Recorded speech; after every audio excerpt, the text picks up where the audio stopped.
Hi, welcome to Askimo TV. I'm talking today to Robb Watt. Robb is an independent addiction psychotherapist specializing in sex addiction. Most recently, he managed the addiction treatment program at the Priory Hospital, Roehampton, and is currently trustee on the board of ATSAC, which is the Association for the Treatment of Sex Addiction and Compulsivity. Hi, Robb. How are you? Hi, I'm good. Thanks, Joanne. Robb, let's talk today a little bit about sex addictions and compulsivity. So let's start with, what is a sex addiction? Well, I mean, there's a definition around it, and it is described as any sexually related compulsive behavior that you can't stop. That's in its simplest. How do I know if I have a sex addiction? Well, I think it's about choice and consequences. I mean, when we talk about addiction, when we talk about any addiction, it's far less about quantity, with whom, why, how, etc. The history. It's about choice, really, and about the consequences. So, therefore, for some people, what's acting out at extraordinary levels, for somebody else, there's no consequences and there's no problem. Somebody else might be using a real low level of pornography, for instance, and they lose their children, they lose their marriage, they lose their job, they lose everything. So it's much more to do with how does it affect you. Why do people become sexually addicted?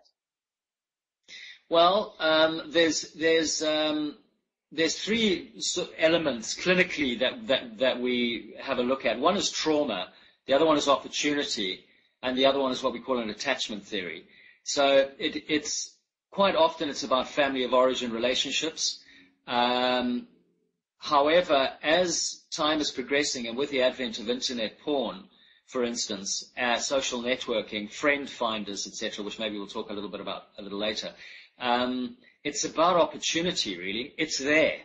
Whereas before it was much more about managing somebody's emotional landscape, for instance, quite often as we're progressing through and kids, for instance, children are brought up with porn, where somebody at my age didn't have that same sort of volume, it's becoming much more about opportunity.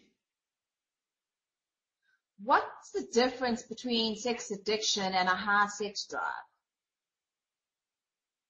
Well, I mean, that's an interesting one. And quite often people say, is there such a thing as sex addiction? Isn't it just being greedy? I think it's much more, again, about choice. I mean, I think there might be a misconception that sex addiction's fun. And believe me, the people that are sitting across from me are not having a good time. This is not just about having lots and lots and lots of healthy sex. It's not about that. It's about isolative, destructive behaviors, compulsive behaviors that are physically detrimental, emotionally wasting, and are devastating to families. So it's no fun. Can you be addicted to masturbation? Absolutely, absolutely. And it links in with the porn. And don't forget, there can be a combination of addictions going on at the same time. So if you have a propensity for taking cocaine and alcohol, then you might be in front of the computer a little longer than you might normally be. But in terms of masturbation, of course, is a completely normal thing to do. But as a child, quite often, what's learned behavior is about self-soothing. This is about being in contact with self. And for some children, when there's chaos and dysfunction in the family, that can become a place where they can hide, a place where they can, it's a refuge. It feels good. It's about being connected with self. It's about safety. So it has much more to do with an emotional, managing your emotional landscape than it is with the physicality of it, often. What role then do things like pornography, porn, internet, friend finders, sex workers play in sex addiction? Well, again, it's about opportunity, and what started off as perhaps just an exploration, now it's turned into a massive industry. So I suppose the horse has bolted, really. It's very difficult to manage. So friend finders is a lovely term, and and it makes it sort of so nice.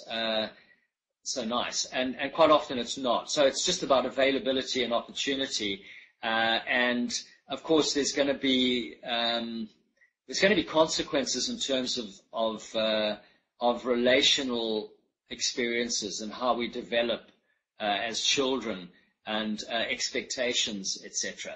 So what it does is it knocks out the need to be relational. You don't have to date, you don't have to do all that stuff, you don't have to spend loads of time.